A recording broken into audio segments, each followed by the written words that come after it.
find that picture. Every chance they get, the Radcliffes look at pictures. Mostly they revolve around Big Brother Mike, with his boys, with Kathy, with his teams, and always with a smile. They laugh a lot, because if they laugh, they won't cry. You see, the life of the party, the leader of the gang, has gone silent. I mean, this is a lawyer, for God's sake. This is a guy who makes his living talking. Mike was one of the most amazing, natural, aw shucks, go to court lawyers you could ever imagine. When my brother said, I have ALS, I pretty much dropped my coffee cup. I knew exactly what was in store for him. I wouldn't wish that on anyone. The heartbreaking diagnosis came in January of 2009. Mike Radcliffe, who had just turned 52, was diagnosed with ALS, a fatal neuromuscular disease. The onset of symptoms were rapid. Oh God, I love giving him hugs.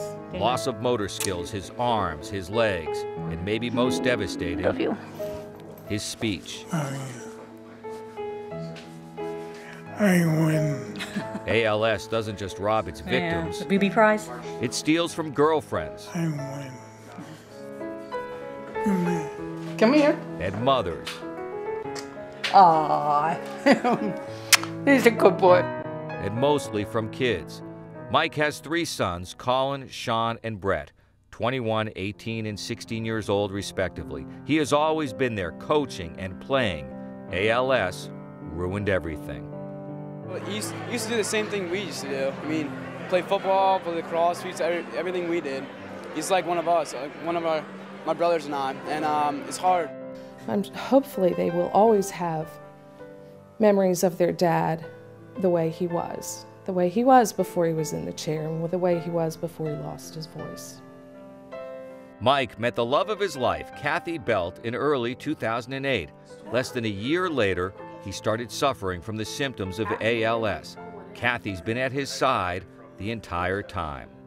It's been tough, but I take it as a blessing, really, that I'm able to be here. I wouldn't have it I mean, I could have, when it first happened, I guess I could have said, well, I'm going to go, but it wasn't even a thought. It wasn't even a thought. And that's what really, I'm blessed with it. Every day, it's just taught me so much as far as what to appreciate in life, and, you know, I cry. I cry a lot. The ALS awareness factor has shot up in Baltimore since former Raven O.J. Brigance, who made the first tackle in the team's Super Bowl win, was diagnosed with the disease in 2007. ALS ravaged his once sculpted frame. 2 years later, on the night that O.J. celebrated his 40th birthday, Mike shared a word and a few tears with his inspiration. To see O.J. in person was quite emotional. Hey Mike, how you doing, man? Nice to meet you, man. Big fans. At the same time, astounding future Hall of Famers Ray Lewis and Ed Reed. You know, you don't try to relate to what they're going to, you relate to who they are. Who they are is in their heart. And that's why I kept touching his heart. I feel your heart. I know what you're saying. I know what you want to say. You know, your spirit tells me that. That's like I told him, you say wow to me, I say wow to you. So I applaud you way more than you applaud me. Yeah, I did get to meet Mike and his 2 sons, and I mean, it was just a great thing to see guys, you know, moving on, you know, living their life out, you know, and you see it, man, and it's like I said, it's an inspiration. The Ravens aren't the only ones inspired by Mike Radcliffe. His fellow lawyers have risen to the challenge. The Baltimore County Bar Association has adopted the Packard Center for ALS Research at Johns Hopkins as its charity of choice, donating the funds raised in Mike's honor. Mike he was so well thought of by everyone in the Baltimore County Bar Association. And I think when something happens like this to one of your own, you want to help any way you can. Michael's been an attorney in Towson for over 25 years. My dad was an attorney in Towson, and Michael worked with him. And the legal community was a big part of our lives because of that. So the fact that they have decided to take this ALS on as a cause for them is just a tremendous thing. Almost 1,500 supporters turned out for the ALS Fiesta 5K in May. Team Radcliffe had the largest contingent, 140 people, raising funds to support the Packard Center and the world's leading researchers in their effort to find a cure for this insidious disease. When I first see a patient, I really don't know how long they'll live. I do know they're going to die of their ALS.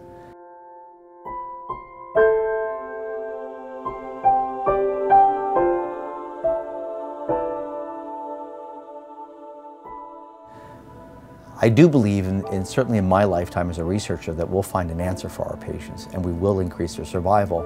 I just can't promise it to the patient when they first come to see me. The cruel reality is that any cure will likely be too late to save Mike Radcliffe. So what do the people that know Mike best want you to know? They want you to know about his impact in the community as an attorney and as a coach. They want you to know Mike the outdoorsman and adventurer with the irresistible sense of humor. And more than anything, they want you to know Mike Radcliffe, the family man. When you talk about, what was Michael for those who don't know him, again, someone who would do anything to help you. It's why he's got so many friends, is that he found time for everybody. It takes you about 2 minutes to fall in love with the guy. He's a wonderful person. He's coached hundreds of kids, and he's the kind of guy that parents find out quickly that their kids respond to Mike. He made a lot of kids a lot better kids.